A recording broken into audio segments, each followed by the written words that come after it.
whatever it is you're fusing with, whatever it is that's causing your dissonance or your cognitive dissonance. So to be in a state of confusion is just with fusion. So to clear up this fusion, I'll go back to the symbol of Hern or Hermes that Michael brought up, or Mercury. They're all, at least in my reading, and a lot of it I got from you, at least in my reading, those are all the same archetypal god, right? And so if you look at pictures, and I know we don't have these slides up yet, but I'll describe it. If you look at pictures of Hermes or Hern, we'll stick with Hern. He's usually holding a serpent in one hand and a ring, torque, in the, like this. I don't know if you guys can see this. This is torque, right? A neck ring. Right. That's an old rite of passage in that part of the world. And that, speaking of which, people would get a torque when they sort of graduated from some sort of initiation, some sort of accomplishment. And so Hern is holding a torque and or a ring and a serpent, and sometimes just a rod. So I'm gonna take that same thing, a ring and a rod. Now that's Hern and Hermes. Now let's go to Babylonia. Ishtar, the gates of Ishtar.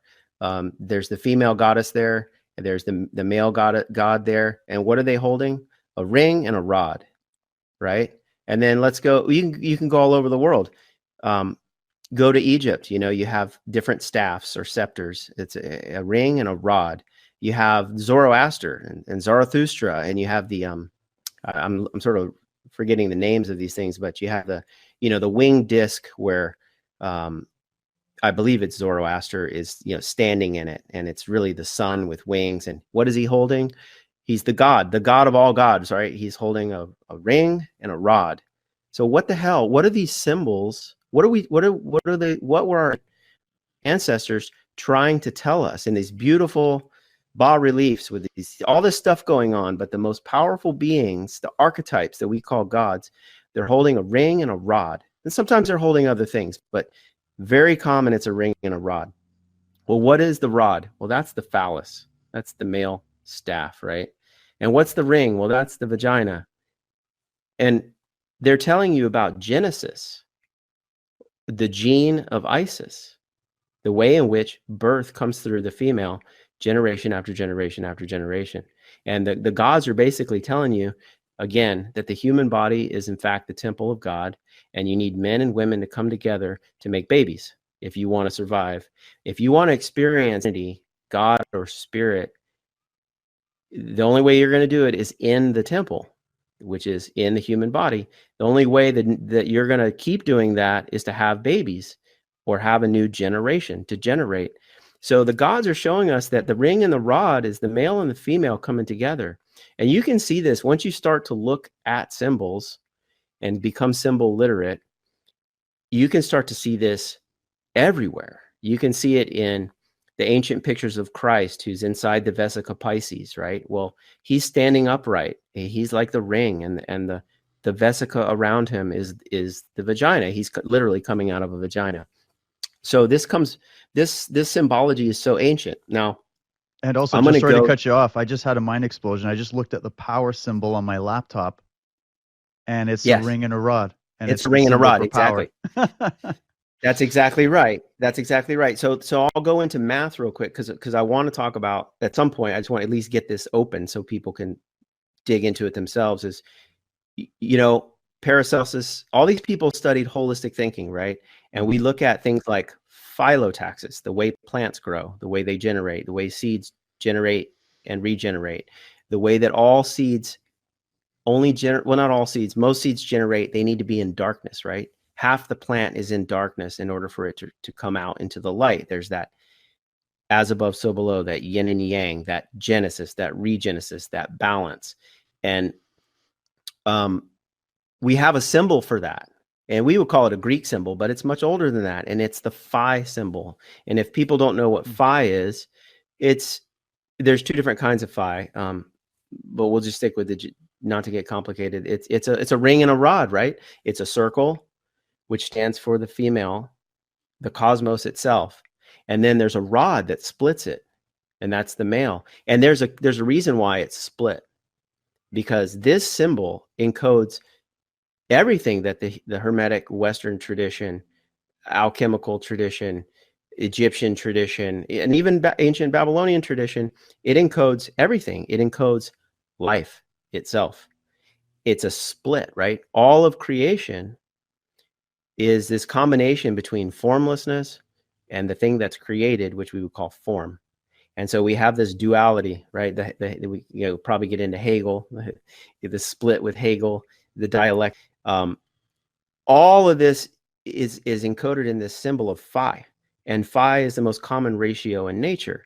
So our ancients, once we became woke, once we woke up to this, we had to encode it. We did it in huge temples that are the human body. We did it in pyramidal structures that are the fire. The pyramid is the pura, P-U-R-E or A, means fire, to purify.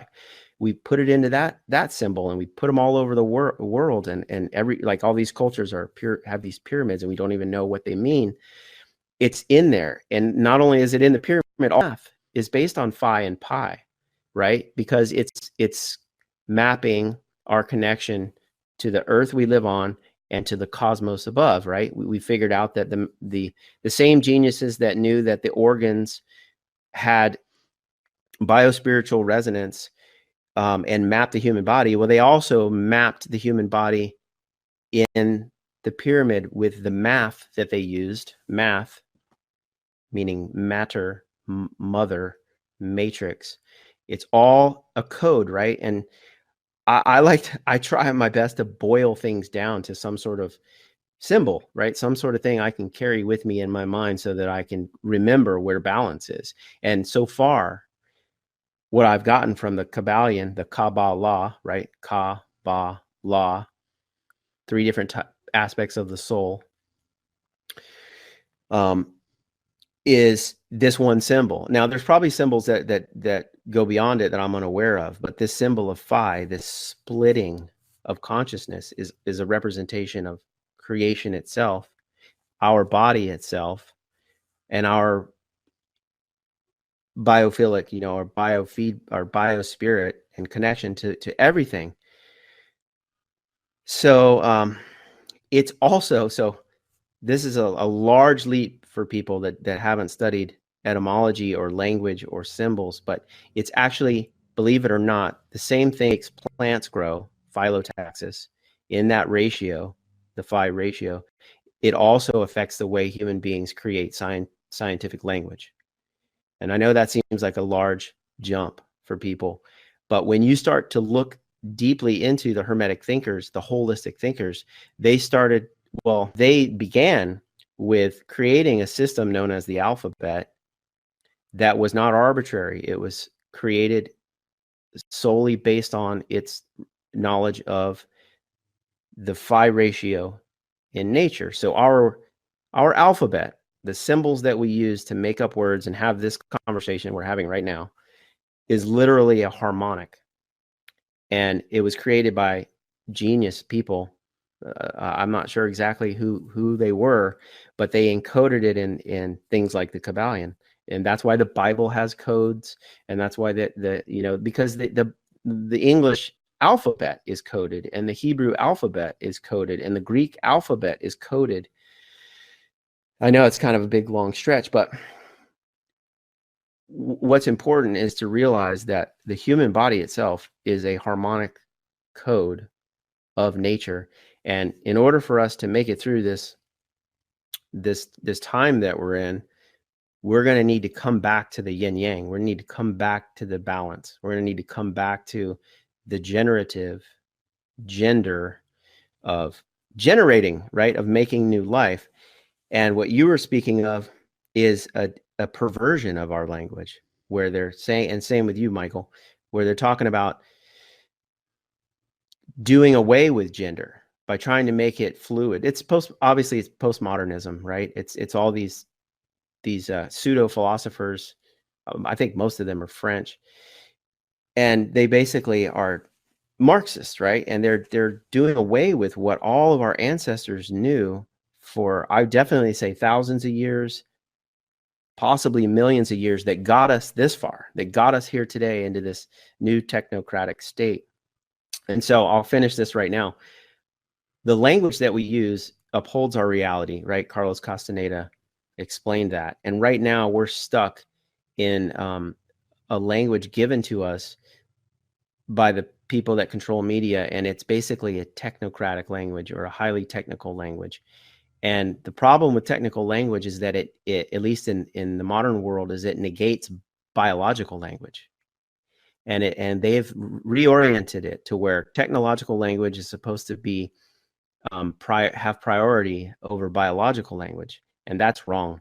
If we keep going that way, our biology is going to suffer, and we may end up dying as a species. It needs to be the way that our ancestors have taught us, which is your biology is life. Duh, bio, right? Meaning life. So if you prioritize biological language ahead of technological language, then you'll be living in a much greater state of balance. And cultures that did this are the ones that got us here. And we need to heed their wisdom, and we need to listen to them.